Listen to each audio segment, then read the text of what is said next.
Hello everyone! So ito nga pala yung pinapagawa naming bahay and itutur ko kayo ngayon. Hi everyone! Welcome to my channel, and if you're new here, don't forget to like, subscribe, and turn on the notification bell so you'll be updated on my upcoming lifestyle and home journey vlogs. So for today's vlog, i-share ko sa inyo yung bahay ko. And dun sa mga nagtatanong bakit Batangas yung napili kong lugar, syempre kasi gusto ko malapit sa nature, fresh air, at malapit rin sa mga relatives. At syempre, isa pa sa mga pinakamagandang nagustuhan ko dito, talagang malawak yung space nila ng kalsada. So tara, itour ko na kayo. So dito sa living room, syempre, i-extend natin yan. Tatanggalin natin yung kitchen area dito kasi ayoko nang nakamix yung kitchen and living area.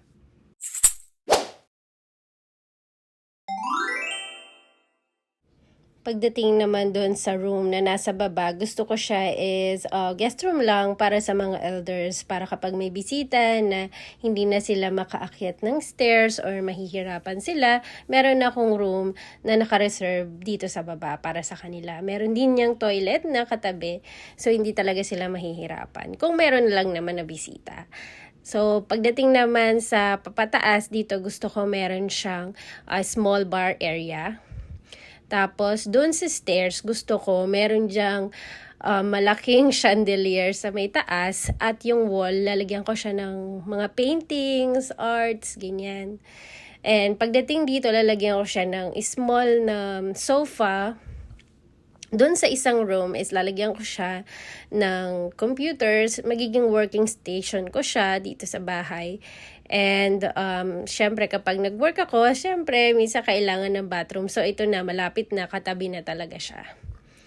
Yung isang room na nandito sa taas, syempre yan yung kwarto na para sa anak natin.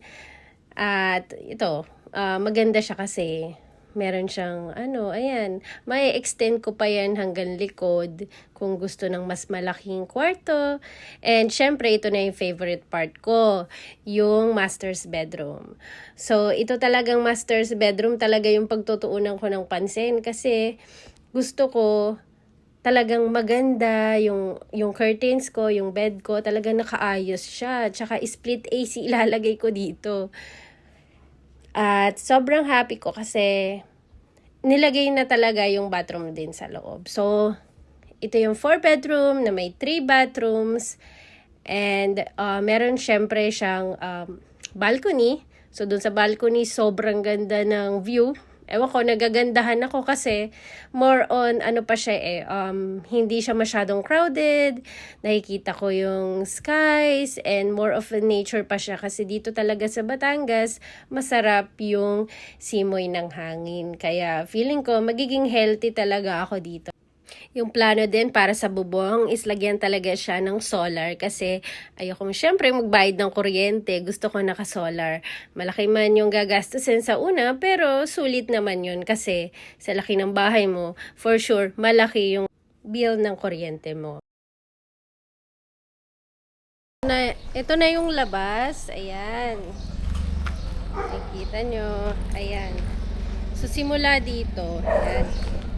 Hanggang dito, yan, sa may mga nagpipintura, yun yung sa amin. Tapos, ito siya. So, dito, yung i-extend namin papataas, tapos meron pa siya sa likod. So, ayan. So, yung bala ko kasi magkaroon ako ng small area pang spa. Kasi mahilig naman talaga ako mag-spa. So, ngayon, ayan na. Kita ko ulit. So, next naman natin pupuntahan yung clubhouse. So, doon sa clubhouse, makikita nyo maganda yung mga amenities nila dito.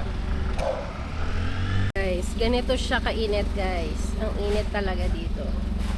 Ayan.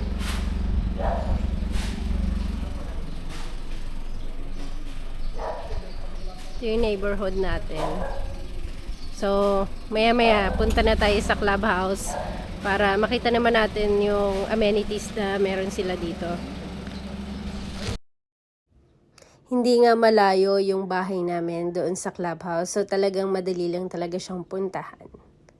Nandito na nga tayo sa clubhouse. So, itutur ko kayo. sa clubhouse. So, ito daw yung entrance. Ayan. Maganda. Instagrammable din, di ba? Kapag magpipicture-picture ka dito. Meron din silang playground.